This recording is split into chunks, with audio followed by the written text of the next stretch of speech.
Southampton, NY, Tommy Fleetwood stood knee-high in the tall grass and felt something all golfers truly fear: indecision. The Englishman took a couple of practice swings, thwacking at the furry Shinnecock Hills fescue. Before he had a chance to hit it, his caddie called him off and they quickly decided to switch clubs. Fleetwood pulled one from a heinous lie to give himself a look at birdie. No one could have predicted what would happen next. When the 27-year-old reached the ninth green about a half hour before, he'd already passed the Patrick Reed-Kiradech Barnrat pairing who were teeing off just 30 yards away on the first tee. Fleetwood put up 4 birdies on the front 9 before making his lone bogey of the day at the 9th.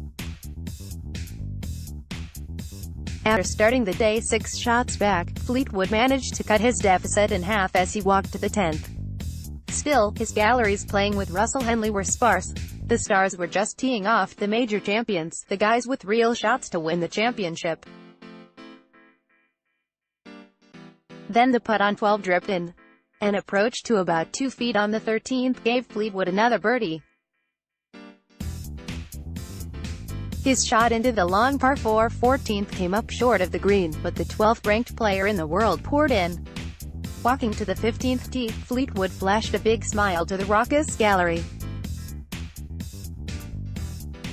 Not only was he playing the round of his life, the shine soaking in like the golden summer sun, but he appeared able to appreciate the burgeoning crowds around him. Chasing a U.S. Open championship and scoring record, Fleetwood still tipped his cap at every green, gave every high five to kids along the ropes, and generally played like a guy with nothing to lose, even if he had everything to gain.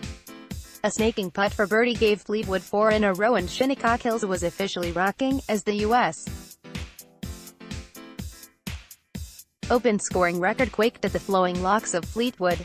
Unable to make birdie at the par 5 16th felt like the end, but after a par on 17, Fleetwood hit a magnificent, tracing draw right at the 18th pin. He had 10 feet for 62 and a tie of the lead. His miss hit on the low side and had to settle for 63, tying the U.S. Open record. In fact, it was 45 years to the day that Johnny Miller shot 63 on Sunday at Oakmont to win the Open, widely considered the greatest round in not just championship history, but possibly any major. When the crowd stood to applaud the diminutive Fleetwood, there's no doubt the leaders could hear the roars. They couldn't avoid noticing his vertiginous run up the leaderboard, and by the time he signed his card, he sat just 1 off the lead of Brooks Koepka. In a tournament where big-time bombers abounded on the leaderboard, the slight Fleetwood stands out. Brooks Koepka and Tony Finau look like football players. Dustin Johnson is a tall, wiry player and one of the best athletes on tour. Fleetwood is listed officially at 5 feet 11 inches, that has to be in his spikes, and 168 pounds. But he peppered these treacherous shiny greens thanks to ideal positioning off the tee, where he consistently found the fairway. He didn't have to smoke drivers 330 to bring the venerable Shinnecock Hills to its proverbial knees. If you just saw Fleetwood standing next to his caddy Ian Finnis, you'd never guess he was the rising PGA Tour star.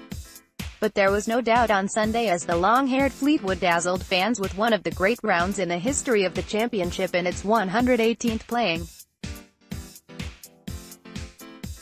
Koepka shot out to the early lead, playing the rabbit in the Greyhound race. The 2016 U.S. Open winner at Erin Hills birdied 3 of the first 5 holes to set the early pace. Masters winner Patrick Reed made a run of his own, making 5 birdies in his first 7 holes before a rough stretch from 9 to 12 where he put 3 squares on the card to fall 3 off the pace. All Fleetwood had to do was watch the field try to best his 2-over score, spending the entire late afternoon as the clubhouse leader. But on a day when Fleetwood was second to none, he ended up second to 1 on the leaderboard.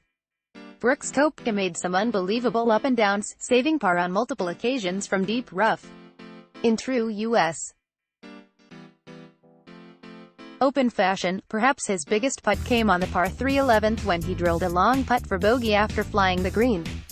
Limiting the damage provided him with the kind of cushion one needs at a course as difficult as Shinnecock. A kick and birdie on 16 pushed him too clear of Fleetwood in solo second. By then, all Fleetwood could do was watch. He'd done everything he could to put himself in position to win the U.S. Open, but just like last year when Fleetwood finished T4, he couldn't catch Koepka. No one could. There was very nearly drama at the 18th for Koepka after he hooked his approach off the grandstand, but a deft pitch gave way to 2 putts for the championship. The 28-year-old American became the first back-to-back U.S. Open winner since Curtis Strange, who just happened to be on the call for the Fox telecast. Now it's clear, Fleetwood didn't lose the championship. He'd done everything he could. Brooks Koepka won it during a week when Shinnecock Hills beguiled most of the field.